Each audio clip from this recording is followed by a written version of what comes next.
주변에서 참 남다르게 아이를 키운다 라고 바라보는 시선이 많았고, 그 후 저의 삶은 어떻게 변했을까요?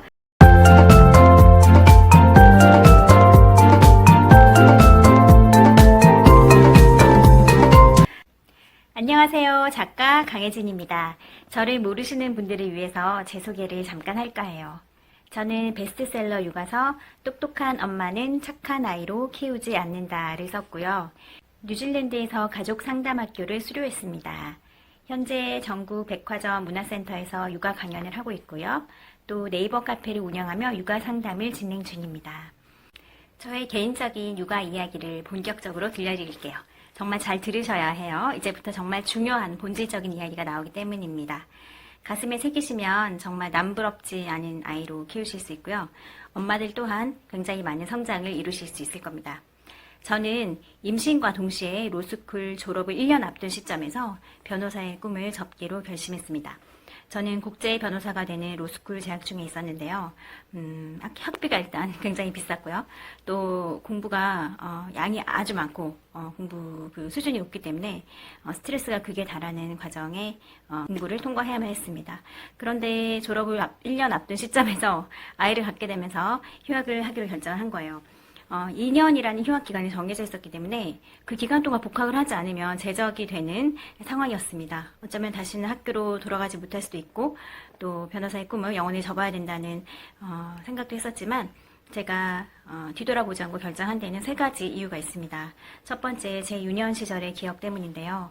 저희 부모님은 맞벌이를 하셨어요. 요즘 엄마들처럼 어떤 자아 실현보다는 저희 엄마께서는 이제 생계 이유로 일을 하셔야 했었고, 3남매 중 막내인 저는 당시 요즘 같은 기관이 없었어요. 그래서 집에서 혼자서 언니가 이제 돌아오기만을 계속 손꼽아 기다렸었습니다.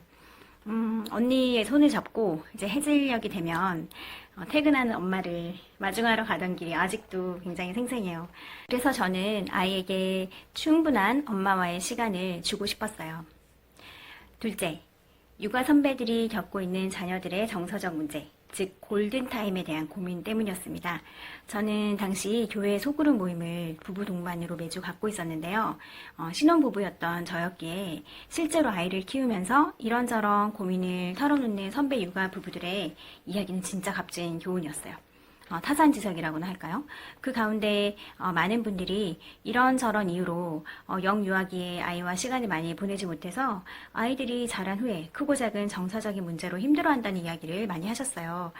적지 않은 아이들이 고비용의 심리치료, 미술치료 등을 받는다는 사실을 그때 알게 되었습니다.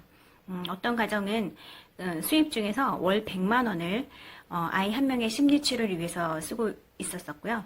또 어떤 분은 이제 본인이 3살 때 부모님과 떨어져서 1년간 할아버지 할머니와 보내면서 겪었던 외로움 때문에 50이 넘은 지금까지도 그 정서적 공허함을 메우지 못하고 있다는 이야기를 하셨어요.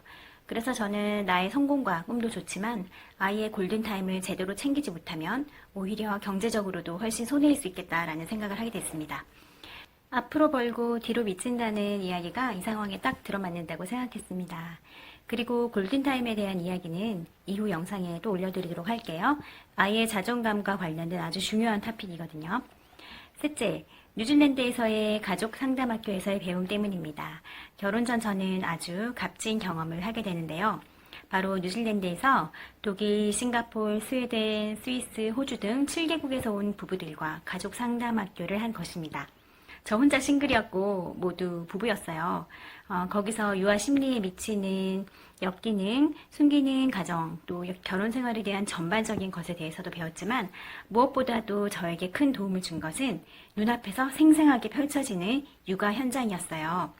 영유아부터 청소년기에 다양한 또래의 자녀를 둔 가정을 눈을 떠서 잠들 때까지 보면서 어떤 부모가 이상적인 부모인지, 어떤 가정이 행복한지 배우게 되었습니다. 부모와 자녀가 함께 풍부한 시간, 쫓기지 않는 시간을 어린 시절에 보내는 것은 그 어떤 사교육이나 지식으로 대체할 수 없는 자양분임을 깨달았어요.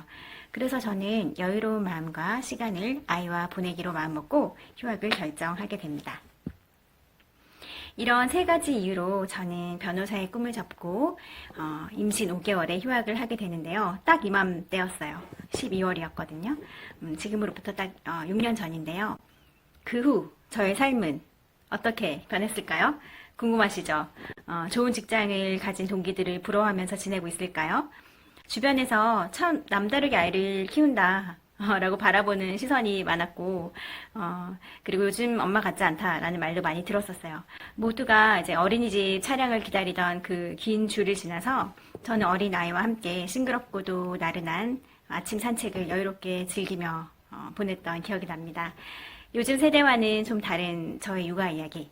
누구보다 꿈과 비전이 컸지만 그것을 내려놓았을 때 어떤 변화가 제 삶에 일어났는지 나누고 싶습니다. 육아의 골든타임, 책 육아 이야기, 창의성과 공감력을 가진 아이로 키우는 노하우를 다룬 저의 다음 영상에서 만나요. 지금까지 육아 멘토 강 작가였습니다.